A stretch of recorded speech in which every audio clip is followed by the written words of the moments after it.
Hello everyone, welcome to Unacademy. कैसे आप सभी? मैं उम्मीद करता हूँ आप सब अच्छे होंगे और बहुत ही अच्छे से अपने एग्जाम्स की प्रिपरेशन कर रहे होंगे।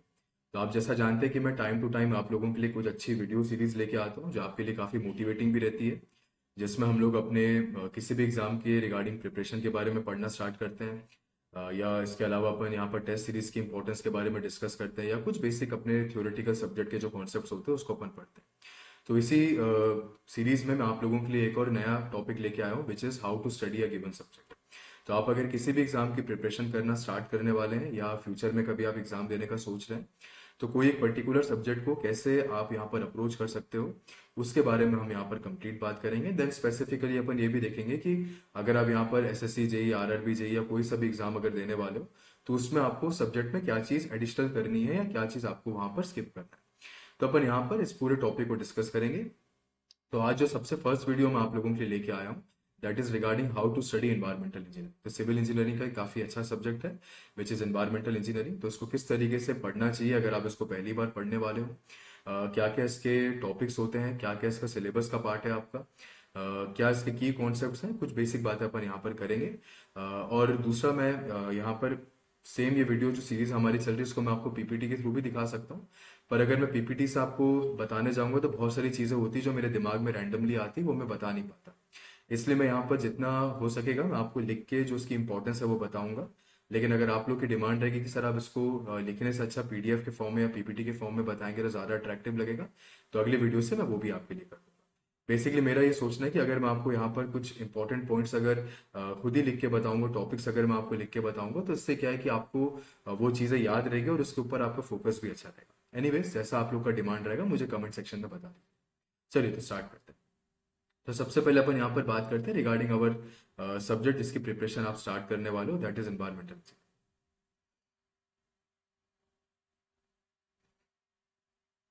तो सबसे इम्पोर्टेंट चीज़ जो है वो ये है कि आप कोई सा भी सिविल इंजीनियरिंग का एग्जाम यहाँ पर प्रिपेयर करो, एनवायरमेंटल इंजीनियरिंग आपको हर एग्जाम में फेस करना है। मतलब ऐसा कोई भी एग्जाम नहीं जहाँ पर इससे रिलेटेड क्वेश्चन नहीं पूछा जाता। चाहे आप गेट की बात करो, चाहे आप एसएससी की बात करो, आप आरआरबी की बात करो, आप अपने स्टेट का कोई सा भी एई जेई के एग्जाम की बात करो, ईएससी की बात करो, कन्वेंशनल पेपर्स की बात करो, एनवायरमेंट से आपको क्वेश्चन मिलते ही हैं और डेफिनेटली बहुत अच्छे क्वेश्चन मिलते हैं। इनफैक्ट आज के टाइम पे तो उसके ऊपर इतनी रिसर्च भी चल रही है कि अभी जो पर्टिकुलरली अगर मैं सब्जेक्ट की बात करूं, तो क्वेश्चन पूछने का जो दायरा है वो काफी वास्ट हो गया। मतलब काफी डिटेल्ड क्वेश्चंस आपसे यहाँ पर पूछ लेता है जिसके बारे में आपको इन्फॉर्मेशन यहाँ पर होनी चाहिए। अब अगर मैं सब्जेक्ट के वेटेज की बात करूं, तो if I talk about the weightage of this particular subject, तो सबसे पहले मैं आपको इंडिविजुअल एग्जाम से कुछ वेटेज बताता हूँ। अगर मैं यहाँ पर बात करूँ रिगार्डिंग एसएससी जी, तो एसएससी में आप यहाँ पर एक्सपेक्ट कर सकते हो कम से कम आपको 8 से 10 नंबर के क्वेश्चन एनवायरमेंट से देखने को मिल सकते हैं। कई बार इससे ज्यादा नंबर के क्वेश्चन भी पूछे।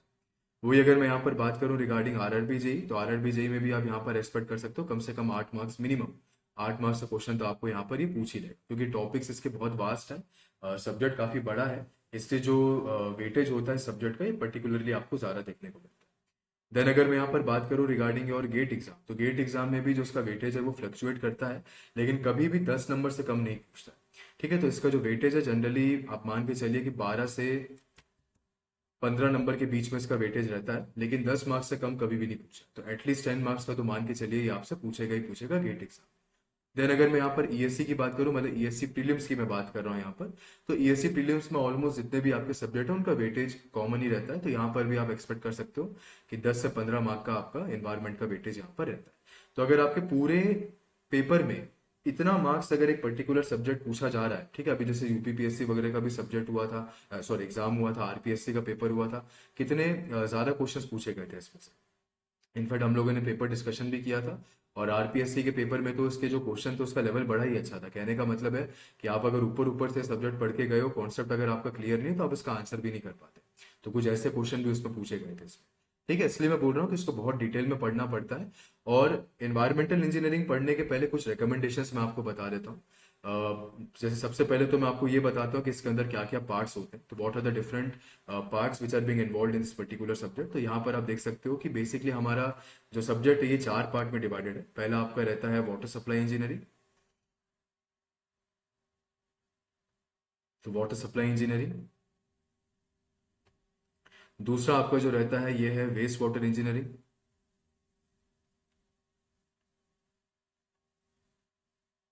देन इसके बाद अपन यहाँ पर बात करते हैं regarding solid waste management. Solid waste management में भी हमारा जो मेजर पार्ट होता है ये म्यूनिसिपल सॉलिड वेस्ट से करस्पॉन्डिंग रहता है। और लास्ट जो इसका पार्ट है that is air and noise pollution.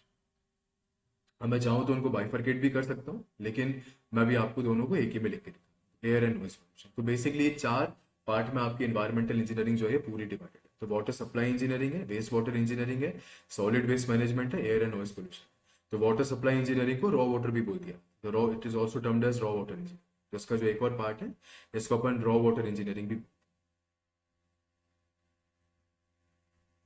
ठीक है, अब अगर मैं यहाँ पर बात करूँ कि आप अगर ये सब्जेक्ट पढ़ने वाले, तो पढ़ने के पहले कुछ प्री रिक्विजिट्स यहाँ पर रिक्वायर्ड होते हैं, मतलब पहले से आपको कुछ चीजें यहाँ पर आनी चाहिए। जैसे you should know some basic concept of fluid mechanics, मतलब एनवायरमेंटल इंजीनियरिंग के पहले आपको फ्लूइड मैकेनिक्स के कुछ बेसिक कॉन्सेप्ट यहाँ पर पता होने चाहिए, क्योंकि जब भी अपन पानी की बात करते हैं, पानी हमेशा फ्लो करता है, तो फ्लूइड मैकेनिक्स में भी अपन फ्लूइड फ्लो की बात करते ही करते हैं। तो आपको फ्लूइड मैकेनिक्स थोड़ा बहुत यहाँ पर आना चाहिए।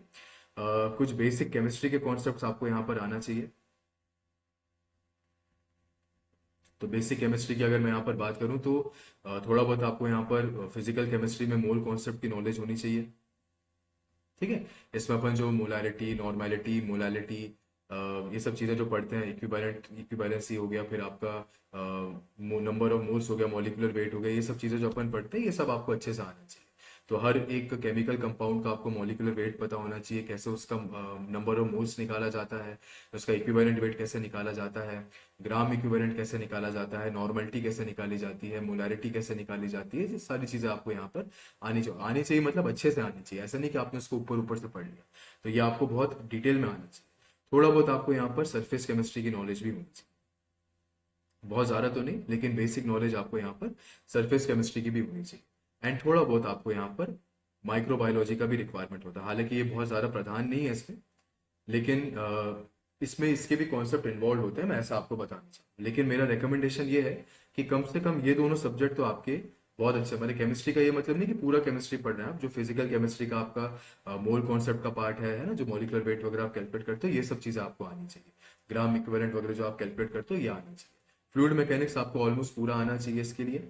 ठीक है, माइक्रोबायोलॉजी के कुछ ही कॉन्सेप्ट्स यहाँ पर यूज होते हैं जो क्लास में भी बता दिए जाते हैं, तो अगर आप इसको सेपरेटली नहीं भी डील करोगे तो कोई बड़ी बात नहीं। लेकिन मेरा कहने का मतलब है कि कौन कौन से टॉपिक्स यहाँ पर जनरली इन्वॉल्व होते हैं ये मैं आपको यहाँ पर बताना चाह रहा हूँ। तो अगर ये सब कुछ चीज़ें आपको पहले से आती है, जैसे फ्लूइड मैकेनिक्स और बेसिक केमिस्ट्री अगर आपको पहले से आता है, तो आपको एनवायरमेंटल इंजीनियरिंग पढ़ने में कभी कोई डिफिकल्टी नहीं जाएगी, आप आराम से कॉन्सेप्ट को रिलेट कर लोगे।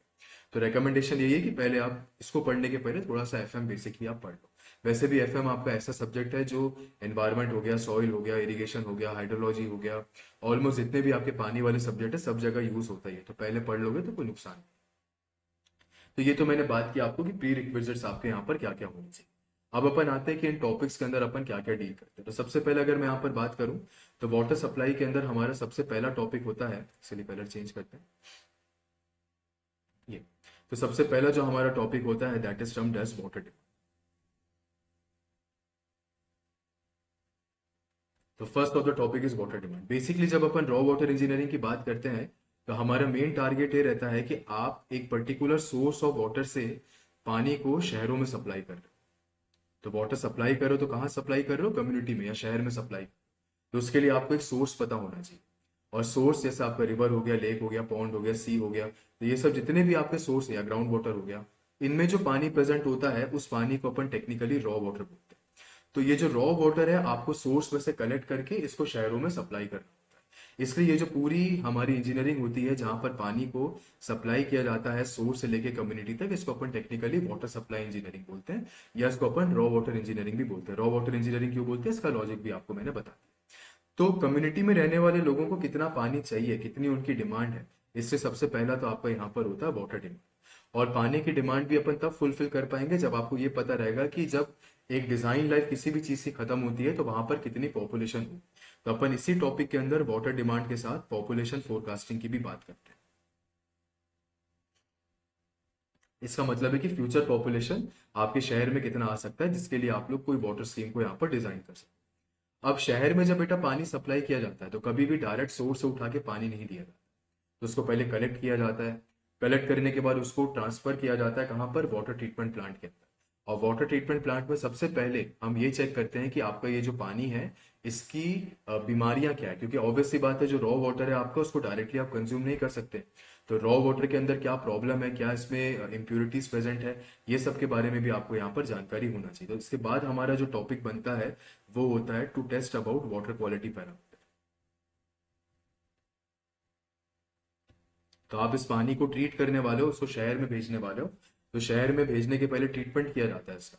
और ट्रीटमेंट करने के पहले आपको ये पता होना चाहिए कि पानी के साथ बीमारियां क्या है, तो what are the different impurities which are present in the water. तो वाटर क्वालिटी पैरामीटर्स के बारे में अपन यहाँ पर डिस्कस करते हैं। ठीक है, अब वाटर क्वालिटी पैरामीटर के अंदर भी अपन यहाँ पर बात करते हैं रिगार्डिंग फिजिकल, ठीक है, रिगार्डिंग केमिकल एंड बायोलॉजिकल। तो ये जो केमिकल पैरामीटर निकाला जाता है इसके लिए आपको बेसिक केमिस्ट्री की नॉलेज यहाँ पर होनी चाहिए, बिकॉज उसमें अपन ये सारा डिस्कशन करते ही हैं। तो वो सब आपको कंसंट्रेशन निकालने के लिए मोलारिटी, मोलारिटी, नॉर्मेलिटी, इक्विवेलेंसी, ये सब चीजें आनी चाहिए। इसके लिए मैंने आपको बोला कि आपको केमिस्ट्री का नॉलेज यहाँ पर होना चाहिए। ठीक है, अब जब आपने एक बार पानी की क्वालिटी को चेक कर लिया तीनों को, है ना, तो फिजिकल क्वालिटी पैरामीटर वो होता है जिसको आप देख सकते हो, जिसको आप लोग फिजिकल ऑर्गन्स के थ्रू सेंस कर सकते हो। केमिकल मतलब जिसके लिए आपको केमिकल इंटरेक्शंस की जरूरत पड़ती है। बायोलॉजिकल पैरामीटर मतलब वो इम्प्यूरिटी जो लिविंग नेचर की होती है। अब लिविंग नेचर की इम्प्यूरिटी मतलब माइक्रो ऑर्गेनिज्म। सब कुछ माइक्रो ऑर्गेनिजम्स ऐसे होते हैं जो आपकी बॉडी में जाके बीमारियां फैलाते हैं, जिसको अपन पैथोजेंस बोलते हैं। तो आपको यहाँ पर उनका एस्टिमेशन करना पड़ता है। तो कहने का मतलब हुआ कि पानी को ट्रीट करने के पहले पानी किस लेवल तक आपका पोल्यूटेड है उसकी जानकारी होनी चाहिए। तो ट्रीटमेंट प्लांट में सबसे पहला पर्पस होता है पानी की क्वालिटी निकालना, पैरामीटर्स निकालना जो यहाँ पर इम्प्योरिटीज फैला रहे हैं। अब एक बार जब आपको बीमारी पता चल गई उसके बाद आप क्या कर सकते हो, उसका सही से ट्रीटमेंट कर सकते हो। तो यहाँ पर आपका अगला टॉपिक आता है प्यूरिफिकेशन एंड ट्रीटमेंट।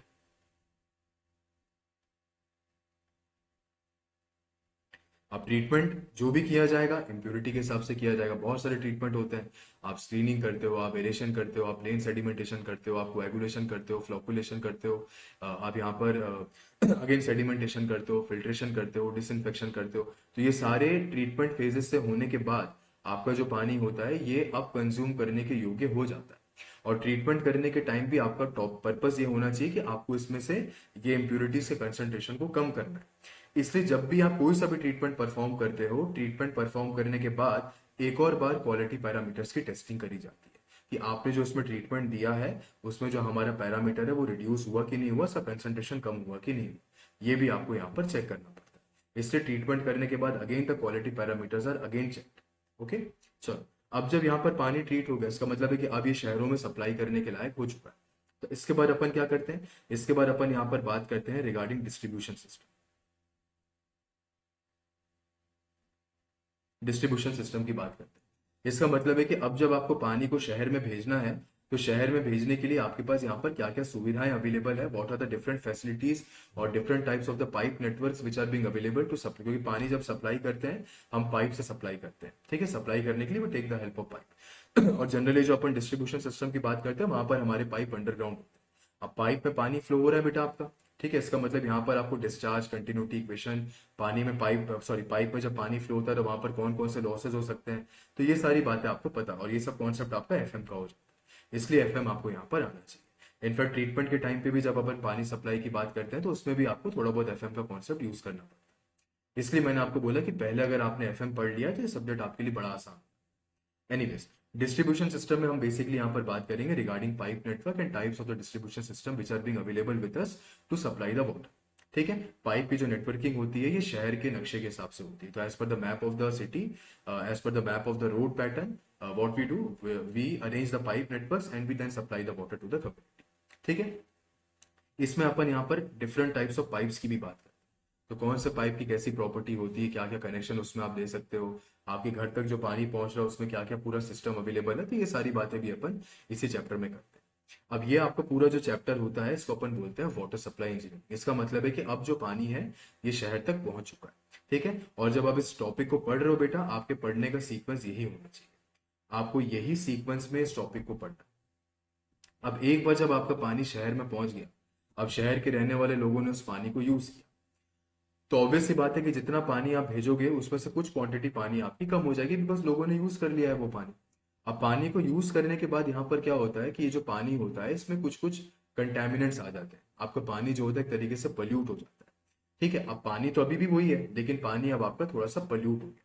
तो पल्यूट किसकी वजह से होता है? Because of the presence of the soil. ठीक है, तो यहां से आपकी एक नई ब्रांच स्टार्ट हो जाती है which is waste water engineering.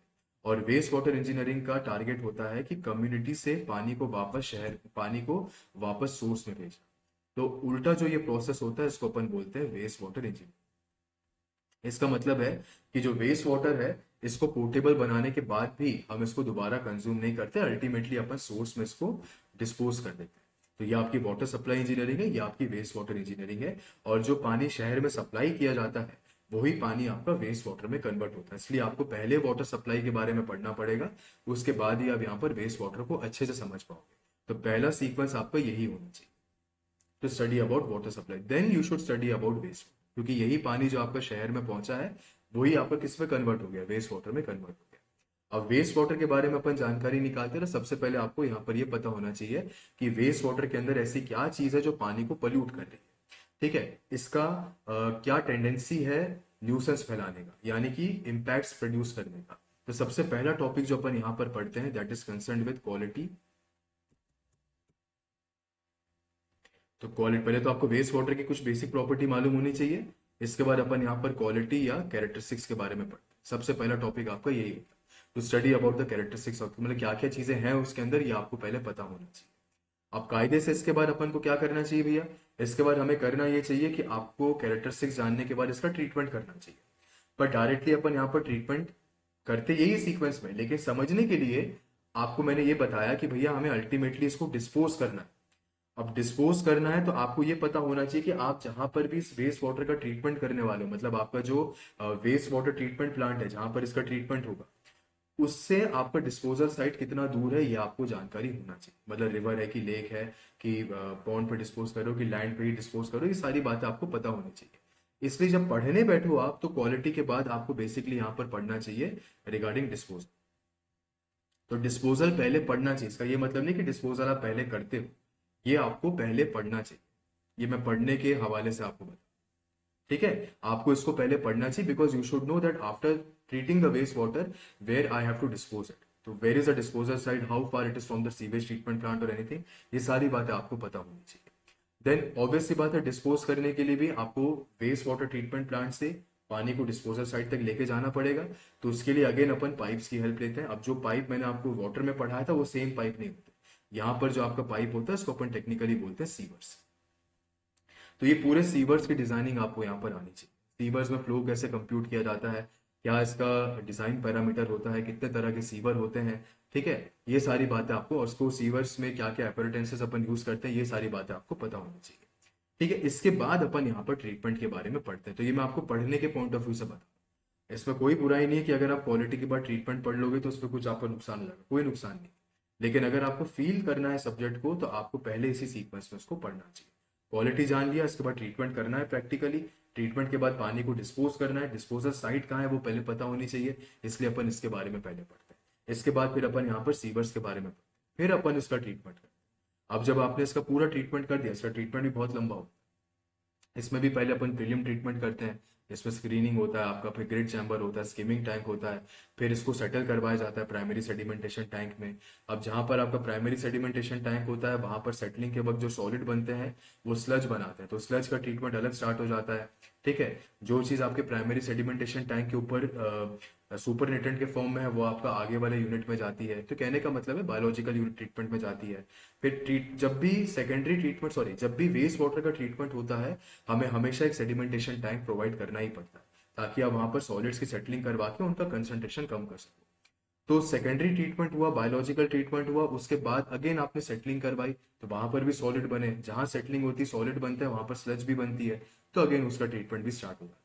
तो इसका मतलब है कि वेस्ट वाटर का ट्रीटमेंट काफी कॉम्प्लेक्स तरीके से होता है, लेकिन है बड़ा इंटरेस्टिंग। तो ये चीज आपको यहाँ पर पढ़नी पड़ती है। अब एक बार जब आपने वेस्ट वाटर का पूरा ट्रीटमेंट कर लिया इसका मतलब है कि अब आपका पानी जो है वो ट्रीट हो चुका है, डिस्पोजल स्टैंडर्ड्स को मैच कर चुका है, अब अल्टीमेटली आप इसको क्या कर सकते हो? डिस्पोज कर सकते हो। तो waste water engineering extremely interesting topic है, मतलब इनफैक्ट वाटर सप्लाई से भी ज्यादा इंटरेस्टिंग, पढ़ने में आपको बड़ा मजा, ठीक है, लेकिन सीक्वेंस आपका यही होना चाहिए। तो वाटर सप्लाई के बाद आपको वेस्ट वाटर पढ़ना चाहिए।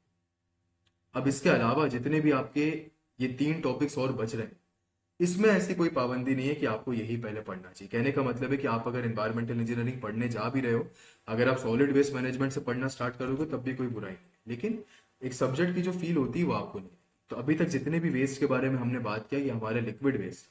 अब अपन यहाँ पर बात करेंगे सॉलिड वेस्ट मैनेजमेंट। तो अब जो आपका वेस्ट है वो सॉलिड हो चुका है। इसका मतलब है कि सॉलिड या सेमी सॉलिड वेस्ट जो आपके घरों से बाहर निकल रहा है, किसी इंडस्ट्री से बाहर निकल रहा है, किसी हॉस्पिटल से बाहर निकल रहा है, तो ये सारे जो आपके वेस्ट होते हैं इसको अपन सॉलिड वेस्ट की कैटेगरी में लेके आते हैं। अब यहाँ पर आपको क्या क्या पढ़ना है, यहाँ पर आपको वेस्ट की कैरेक्टरिस्टिक्स पढ़नी है, ठीक है। फिर आपका जो वेस्ट मैनेजमेंट सिस्टम होता है, वेस्ट मैनेजमेंट सिस्टम होता है उसको पढ़ना है आपको। मतलब आपको यहाँ पर ये पता होना चाहिए कि सॉलिड वेस्ट की प्रॉपर्टीज क्या है। देन फाइनली आप इसके डिस्पोजल की बात करते हो तो we talk about disposal also. तो मेन आपको सॉलिड वेस्ट को मैनेज करना मतलब आपको उसको सॉलिड वेस्ट को डिस्पोज ही करना। डिस्पोजल के बहुत सारे तरीके होते हैं, लैंड फिलिंग है, कंपोस्टिंग है, इंसिनरेशन है, पायरोलिसिस है, सीड डिस्पोजल है, पल्वराइजेशन, शेडिंग है, ऑटोक्लेविंग है, बहुत सारे मेथड्स होते हैं। तो आपको डिस्पोजल के बारे में यहाँ पर जानकारी होना चाहिए। तो अल्टीमेटली आपका जो टारगेट होता है वो सॉलिड वेस्ट को डिस्पोज करने का ही होता है। और एक बार एकदम ध्यान से सुनना, ये जो टॉपिक है बेटा ये बहुत ही एडवांस टॉपिक है। कहने का मतलब है कि इसमें जो क्वेश्चन पूछने का दायरा है ये बहुत वास्ट है। और इनफैक्ट अभी पिछले कुछ सालों से ऐसा हो रहा है कि जितने भी आपके टेक्निकल एग्जाम हो रहे हैं वहां पर सॉलिड वेस्ट मैनेजमेंट के अच्छे अच्छे क्वेश्चन निकाल के पूछ रहा है। अगर मैं गेट की भी बात करूं तो गेट में 2022 के पहले तक इससे ज्यादा क्वेश्चन नहीं पूछे जाते, ठीक है। लेकिन उसके बाद से इस चैप्टर की जो इंपॉर्टेंस है वो सडनली एकदम बढ़ गई। मतलब इसमें क्या है कि मैं आपको कितनी भी चीजें बता दूंगा लेकिन थोड़ा बहुत आपको यहाँ पर एप्टीट्यूड लगा के न्यूमेरिकल्स को सॉल्व करना होता है। उस टाइप के क्वेश्चन मैंने क्लास में बहुत करवाए भी हैं। इसके लिए भी आपको केमिस्ट्री की थोड़ी बेसिक नॉलेज होनी चाहिए, मोल कॉन्सेप्ट की, रिएक्शन कैसे बनाना चाहिए, बैलेंस इक्वेशन कैसे लिखनी चाहिए, ये सब चीजें आपको आना चाहिए, ठीक है। तो apart from all the basics आपको यहाँ पर केमिस्ट्री इस चैप्टर के लिए भी आना चाहिए। तो इससे शुरू में थोड़ा बहुत आपको ये सब चीज, और इनफैक्ट अगर मेरे से पढ़ोगे आप तो मैंने बेसिक केमिस्ट्री भी क्लास में पढ़ा है। तो जो चीज आपको रिक्वायर्ड है वो सब मैं यहाँ पर लेके ही चलता हूँ साथ, ठीक है। तो ये सब चीजें आपको पढ़नी है सॉलिड वेस्ट मैनेज, और उसको बिल्कुल भी लाइटली मत लेना बेटा। ये चैप्टर से अच्छे अच्छे क्वेश्चन पूछे जा रहे हैं, तो जितना भी पढ़ाया जाता है इसको डिटेल में पढ़ना, क्योंकि इसमें आपके AEJ के एग्जाम में भी अच्छे लेवल के क्वेश्चन आते हैं, ठीक है। देन अगर अपन बात करें अगले टॉपिक की, ये भी इंडिपेंडेंट टॉपिक है। इसमें आपको टाइप्स ऑफ पोल्यूटेंट पता होना चाहिए, एयर पोल्यूटेंट्स की जानकारी होनी चाहिए। एयर पोल्यूटेंट्स भी बेसिकली आपके दो टाइप के होते हैं। एक आपका प्राइमरी पोल्यूटेंट होता है, एक आपका सेकेंडरी पोल्यूटेंट होता है। प्राइमरी एंड सेकेंडरी पोल्यूटेंट उसके बारे में जानकारी आपको होनी चाहिए, उसके एग्जाम्पल बहुत बार पूछता है सवाल में। इसके बाद एयर पोल्यूटेंट्स का कंसंट्रेशन कैसे निकाला जाता है, गेट का सबसे फेवरेट टॉपिक है ये। और इनफैक्ट इसके ऊपर न्यूमेरिकल आपके एग्जाम में भी पूछ के कुछ शॉर्टकट्स भी बताए मैंने आपको। तो कॉन्सेंट्रेशन ऑफ एयर पोल्यूटेंट्स, इसको एक यूनिट से दूसरे यूनिट में कैसे कन्वर्ट करना चाहिए ये भी आपको पता होना चाहिए, है ना। तो ये हो गया आपका कंसंट्रेशन। देन इसका अगला पार्ट आता है आपका मेट्रोलॉजी, जिसमें अपन लैब स्टेट वगैरह की बात करते हैं, ठीक है। What are the different factors which affects the dispersion and dilution of the air pollutant. Temperature हो गया, प्रेशर हो गया, विंड वेलोसिटी हो गई। टेम्परेचर के बारे में डिटेल में बात करते हैं अपन, इसके रिस्पेक्ट में अपन लैब स्टेट भी डिफाइन करते हैं। और लैब स्टेट के बिहाफ में अपन इन्वायरमेंटल कंडीशंस को भी यहाँ पर डिफाइन करते हैं, है ना। इन्वायरमेंटल कंडीशन को भी डिफाइन करते हैं, स्टेबल है कि अनस्टेबल है, कैसा है, super adiabatic lab state, adiabatic lab state, है ना, न्यूट्रल इक्विलिब्रियम, सब कुछ ये सारी बातें करते हैं। इन्वर्जन का केस हो गया आपका। और फिर इसी में आपका एक प्लूम राइज का भी टॉपिक होता है तो ये पूरा आपका इसका पार्ट बन जाता है, factors affecting the dispersion and dilution of air pollute. Then इसका फाइनल टॉपिक होता है control, how to control the air pollute. तो जो भी आपका एयर पोल्यूशन कंट्रोल है, मतलब कंट्रोल डिवाइसेस जो इंजीनियरिंग के थ्रू बनाई गई हैं, इसके बारे में अपन यहाँ पर स्टडी। तो नेचुरली भी आप इसको कंट्रोल करवा सकते हो या आर्टिफिशियली भी। आर्टिफिशियली के ऊपर ही क्वेश्चन ज़्यादा पूछे जाते हैं। बहुत सारे डिवाइस मैंने आपको बताए हैं, ग्रेविटी सेटलिंग चैम्बर है, सेंट्रीफ्यूगेशन टेक्निक है, साइक्लोन सेपरेटर आपका सेंट्रीफ्यूगेशन के अंदर ही आता है। देन आपका इलेक्ट्रोस्टैटिक प्रेसिपिटेटर है, फिर आपका वेट टेक्निक्स है बहुत सारी, है ना, स्प्रे नोजल है, फिर आपको उसमें वेंचुरी टेक्निक भी मैंने बता रखी है। स्क्रबर्स के बारे में आपको मैंने बताया, वेंचुरी स्क्रबर और नॉर्मल स्क्रबर्स। फिर उसके अलावा अपन ने इलेक्ट्रोस्टैटिक प्रेसिपिटेटर्स डिस्कस किया है, इसमें अपन ने फैब्रिक फिल्टर्स के बारे में या बैग हाउस फिल्टर के बारे में पढ़ा है। तो ये सब आपके कंट्रोल डिवाइसेस हैं, तो ये भी आपको पता होना चाहिए। आ रही बेटा बात समझ में। Next point to be referred is noise pollution. अब अगर आप गेट की तैयारी कर रहे हो तो गेट में नॉइज पोल्यूशन हट चुका है, लेकिन अपार्ट फ्रॉम गेट एग्जाम आपके हर एग्जाम में नॉइज पोल्यूशन से भी सवाल आते हैं। इसमें आपको अगेन बेसिक जो है साउंड के बारे में नॉलेज होनी चाहिए आपको, साउंड वेव्स की प्रॉपर्टीज आपको यहाँ पर पता होनी चाहिए। देन आपको नॉइज का कंसंट्रेशन निकालने के लिए कैसे वैल्यूज निकाली जाती है उसकी, कितना साउंड प्रोड्यूस हो रहा है, कितनी नॉइज लेवल यहाँ पर प्रोड्यूस हो रही है, उसके लिए अपन एवरेज वैल्यू निकालते हैं, इक्विवेलेंट वैल्यूज निकालते हैं। तो ये सब चीज़ें भी आपको यहाँ पर आनी चाहिए। ठीक है, देन इसमें भी अपन कंट्रोल कैसे करते हैं नॉइज को, थोड़ा बहुत इसकी जानकारी भी होनी चाहिए। देन आपके नॉइज पोल्यूशन स्टैंडर्ड्स बहुत इंपॉर्टेंट, लास्ट टॉपिक जो मैंने आपको करा। ठीक है, नॉइज पोल्यूशन स्टैंडर्ड, इसके ऊपर भी सवाल। तो काफ़ी छोटा टॉपिक है और इंटरेस्टिंग टॉपिक है। तो ये आपका पूरा एनवायरमेंटल इंजीनियरिंग का एक बेसिक आउटलाइन मैंने आपको बना के दिया, और छोटा सब्जेक्ट नहीं, काफ़ी बड़ा सब्जेक्ट, आप देख भी सकते हो यहाँ पर। 3 बार मैंने इसको अनअकैडमी प्लस के ऊपर पढ़ा रखा है, तो आप चाहो तो लेक्चर देख सकते हो इसका, बहुत ही डिटेल में सारी बातें करी अपन ने। गाइडलाइंस यही है बेसिकली कि अगर आप इसको पढ़ना स्टार्ट करो तो मेरे हिसाब से आपको वाटर सप्लाई से ही स्टार्ट करना चाहिए। वाटर सप्लाई पढ़ो, फिर वेस्ट वाटर पढ़ो, फिर सॉलिड वेस्ट पढ़ो, और फाइनली फिर आप एयर पोल्यूशन है, नॉइज पोल्यूशन, तो मतलब जिस सीक्वेंस में हम लोग आपको पढ़ाते हैं उसी सीक्वेंस में पढ़ो। ठीक है, अच्छा खासा वेटेज होता है बेटा, हाईली इंटरेस्टिंग टॉपिक है। मतलब इनफैक्ट बहुत सारे बच्चों ने मेरे से पढ़ा भी है एनवायरनमेंट, तो काफ़ी अच्छा फीडबैक भी है उनका। बहुत बच्चे स्पेसिफिकली एनवायरनमेंट में पढ़ने के बाद एमटेक भी करना प्रेफर करते हैं। इनफैक्ट मेरा खुद का एमटेक एनवायरनमेंट में ही हुआ, तो आप इसको यहाँ पर इस तरीके से प्रिपेयर कर सकते हो। ठीक है, अगर मैं आपको अनअकैडमी पे अपने लेटेस्ट बैचेस की जानकारी दूं तो बहुत ही एक अच्छी अनाउंसमेंट भी आप लोगों के लिए आई है। जो लोग अभी प्रिपरेशन करना अपना स्टार्ट करना चाहते हैं वो हमारे सब्सक्रिप्शन को यहाँ पर परचेज कर सकते हैं। इसमें बहुत ही अच्छा अभी ऑफर आप लोगों के लिए है कि आपको 6 मंथ्स तक फ्री एक्सटेंशन मिल रहा है। अगर आप यदि 12 महीने का यानी 1 साल का कोर्स परचेज करते हो तो आपको यहाँ पर 4 महीने का एक्सटेंशन मिल रहा है। अगर आप यहाँ पर 24 मंथ्स का कोर्स परचेज करते हो तो आपको यहाँ पर 6 मंथ्स का एक्सटेंशन, तो बहुत ही अच्छा बेनिफिट है ये आप लोगों के लिए। ठीक है, 6 मंथ्स के कोर्स में कोई एक्सटेंशन नहीं है, लेकिन इन दोनों में आपको डेफिनेटली एक्सटेंशन मिल रहा है। इसका प्राइस अप्रोक्सीमेटली 7499 है और इसका 8499। तो ये आपका 12 मंथ्स मतलब टोटल 16 मंथ्स हो गया, ये आपका 30 मंथ्स हो गया। तो यहाँ पर कितना अच्छा बेनिफिट है आप लोगों के लिए। जितने भी आपके अपकमिंग एग्जाम है वो सारे इतने ड्यूरेशन के अंदर कवर हो जाएंगे। सारे सब्जेक्ट्स मैंने भी पढ़ा दिए हैं, बाकी फैकल्टीज ने भी पढ़ा दिए हैं आपको। आपको जिनसे पढ़ना है आप उनसे पढ़ सकते हो। बहुत ही अच्छी आपको यहाँ पर छूट मिलती है। जितनी बार लेक्चर देखना उतनी बार लेक्चर देख सकते हो, जितना पुराना लेक्चर देखना उतना पुराना लेक्चर भी देख सकते हो। जो डिस्काउंट है आपका ये सिर्फ 15 नवंबर तक एप्लीकेबल है, और ये जो ऑफर होता है ये वैसे ही बहुत लिमिटेड समय के लिए आता है, जो एक्सटेंशन वाला होता है ना। अभी भी 7-8 महीने के बाद ये ऑफर वापस से रिपीट हुआ। इसके लिए आपको मेरा कोड यूज करना है पीबी से। तो अनअकैडमी के ऊपर डिस्काउंट्स को अवेल करने के लिए पीबी सिविल कोड आप यहाँ पर यूज कर सकते हो, सारे कैपिटल में। ठीक है, इसके अलावा आप हमारे ऑल इंडिया मॉक टेस्ट को भी अभी दे दो। जो लोग 2025 का पेपर देने वाले हैं उनके लिए बहुत इंपॉर्टेंट है इस मॉक टेस्ट को देना। Free of cost mock test है आपका। अभी ये टाइम पे आपको फुल लेंथ टेस्ट ही देना है बेटा, कुछ नया नहीं करना है इसमें। तो you have to give the full length test on. इसके लिए आपको क्या करना है, बस फ्री ऑफ कॉस्ट इसमें एनरोल करना है। और अगर आप इसमें भी अच्छा परफॉर्म करते हो तो देखो यहाँ पर कितनी अच्छी स्कॉलरशिप्स आपको मिल रही है। You can get up to 100% scholarship also. तो आप यहाँ पर इस सब्सक्रिप्शन को परचेज करके, सॉरी, आप इस ऑल इंडिया मॉक टेस्ट को फ्री ऑफ कॉस्ट देके हमारे सब्सक्रिप्शन के ऊपर भी स्कॉलरशिप पा सकते हो। और दूसरा भी ऑफर भी चल रहा है आपका 15 तारीख तक, तो उसका फायदा उठा के आप अपने जितने भी आने वाले एग्जाम है उनकी प्रिपरेशन को कर सकते हो। और जितने भी हमारे आरआरबी के बैच हैं, एचपीएससी का बैच है, फिर आपका एनएचपीसी का, डीडीए का, सारे बैचेस एसएससी प्लेटफॉर्म पे ही बंडल्ड है। तो आप अगर एसएससी का कोर्स परचेज करते हो तो आपको सारे कोर्सेज का एक्सेस यहाँ पर मिल जाएगा। आप इनको इंडिविजुअली भी परचेज कर सकते हो, बीटीएससी को भी इंडिविजुअली परचेज कर सकते हो, लेकिन एक सब्सक्रिप्शन अगर आप यहाँ पर लोगे तो आपको सबसे अच्छा बेनिफिट मिलेगा, आपको और कहीं जाने की जरूरत ही नहीं पड़ेगी। साथ में आपको टेस्ट सीरीज भी अपने आप इसमें मिल जाए, तो उसके लिए भी आपको कुछ करने की जरूरत नहीं।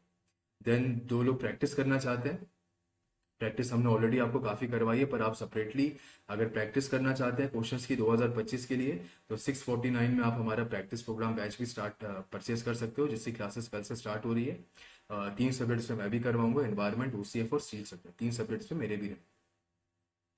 तो इसको भी आप परचेज कर सकते हो by using my code PBC. ठीक है, आरआरबी का कोर्स भी आप अलग से परचेज कर सकते हो। बाकी अभी जैसा मैंने बताया कि आरआरबी का भी जो बैच है, चाहे CBT 1 CBT 2 किसी की भी बात करो, ये इसी में बंडल्ड। आप सेपरेटली अगर परचेज करना चाहते हो तो 2999 में ये कोर्स भी आपके लिए अवेलेबल। ठीक है, एसएससी प्लेटफॉर्म के अंदर ही अवेलेबल। इसके लिए भी आपको कोड मेरा यूज करना है पीबीसी।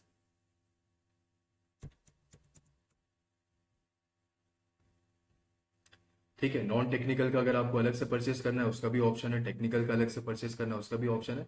पर मेरे हिसाब से यहाँ वहाँ कुछ करने की जरूरत नहीं है आपको, डायरेक्टली अभी ऑफर है आप लोगों के पास 15 तारीख तक, उसके पहले इसको परचेस करिए और अपनी प्रिपरेशन को सिस्टमेटिक तरीके से करिए। सारे सब्जेक्ट्स अच्छे से पढ़िए, टेक्निकल भी मिलेगा, नॉन टेक्निकल भी मिलेगा।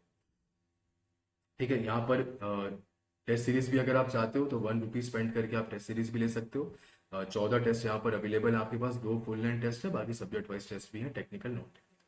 बाकी 16 तारीख को जो अभी फ्री ऑफ कॉस्ट आपका टेस्ट हो रहा है उसको तो आप यहाँ पर देंगे।